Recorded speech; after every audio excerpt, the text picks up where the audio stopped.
યાત્રાધામ અંબાજીમાં દબાણદાર અસરગ્રસ્તોની વહારે આવ્યા સાંસદ ગેનીબેન। અંબાજીમાં આગામી સમયમાં અંબાજી મંદિર અને ગબ્બરને જોડતો શક્તિ કોરિડોર પ્રોજેક્ટ અમલમાં મૂકવાનો છે। આ પ્રોજેક્ટ માટે રસ્તામાં આવતા ઘરોને તોડી પાડવાની કામગીરી તંત્ર દ્વારા કરવામાં આવી હતી।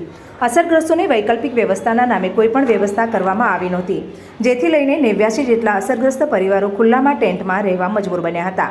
આ લોકોએ વહીવટી તંત્રને વારંવાર રજૂઆત કરવા છતાં તેમને કોઈ પ્રકારની રાહત કે વૈકલ્પિક વ્યવસ્થા ન મળતા આજરોજ બનાસકાંઠાના સાંસદ અને કોંગ્રેસી નેતા ગેનીબેન ઠાકોર તેમની મુલાકાતે આવ્યા હતા।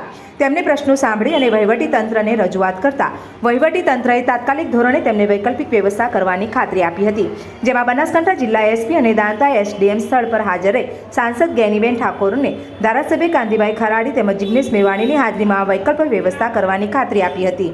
કાયમી વ્યવસ્થા માટે અસરગ્રસ્તો અને પીએમ આવાસ યોજનામાં સમાવેશ કરવાની પણ ખાતરી આપી હતી। ઉલ્લેખનીય છે કે આવતીકાલે યાત્રાધામ અંબાજીમાં શક્તિપીઠ પરિક્રમા મહોત્સવની શરૂઆત થવાની હોય, ગુજરાતના મુખ્યમંત્રી ભૂપેન્દ્ર પટેલ અંબાજી આવવાના હોય તે સમયે જ અસરગ્રસ્તોને મદદમાં ગામ બંધ કરાવવાની પણ હિમચાલ થઈ રહી હતી। અસરગ્રસ્ત વિસ્તાર રબારી ગોળિયામાં સાંસદ ગેનીબેન ઠાકોર, ધારાસભ્ય કાંતિભાઈ ખરાડી, જિગ્નેશ મેવાણી તેમજ લાલજીભાઈ અને કોંગ્રેસના સ્થાનિક આગેવાનો પણ આ સમયે હાજર રહ્યા હતા।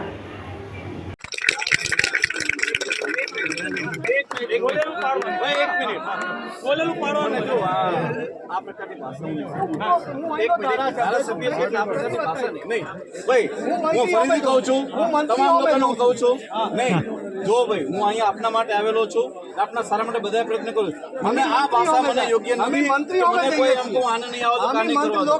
હું અત્યારે તમને બધાને જણાવી રહ્યો છું કે હું આપના માટે આટલા પ્રયત્નશીલ છે, પરંતુ મને આ ભાષા પસંદ નથી। નહીં થશે તો હું આ ઘટના કી ધમકી નહીં ચાલે, ધમકી નહીં આવતા,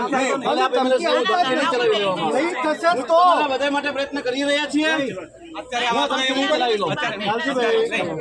નહીં થાય તો આપણે ક્યારે ભાષા નહીં ચાલે। હું આ શાંતિથી બેઠા છે અને પછી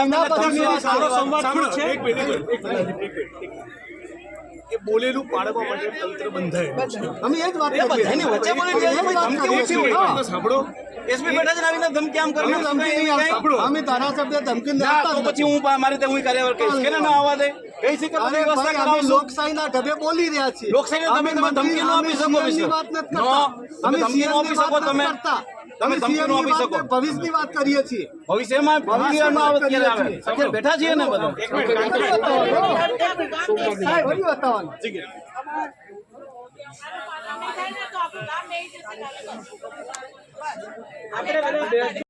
કોઈ આદિથી પેલા બી હોય તો કાગળ ઉપર જોવા જઈએ તો એ દબાણ હતું, સરકારી વ્યાખ્યા મુજબ દબાણ હતું અને જે વ્યાખ્યા ખોટી કરી એના કારણે દબાણ હતું। હવે એની જગ્યાએ કલેક્ટરશ્રી મારા મિત્ર છે, વાતે થઈ ગઈ છે, સીએમ સાહેબને વાત કરી, તમને બધાને તમારી માલિકીની જગ્યા પર નક્કી થયું છે, પ્લોટ આપણને નક્કી થયું છે।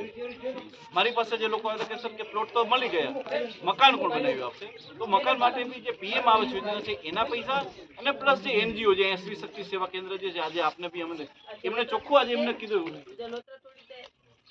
એમને ચોખ્ખું કીધું છે કે અમે સાથે રહીને તમામને સારા મકાન બનાવી આપીશું। તે લેખિતમાં જોયું તો લેખિતમાં આપી દઈએ, પ્લસ સાથે સાથે અમે એસડીએમને એવું કીધું છે કે તમે જે ફાઇલ આપણે મૂકીશું કે કોને ક્યાં જગ્યા આપી છે એવી રીતના જગ્યા રાખીએ, કારણ કે મોટાભાગના રબારી સમુદાયના લોકો છે, એમને ઢોર ઢાકર હોય આ હોય તો આસપાસમાં એવી જગ્યા મળી જાય કે જે પોતાના ઢોર ઢાકર બી રાખી શકે અને પાકું મકાન બી મળી જાય।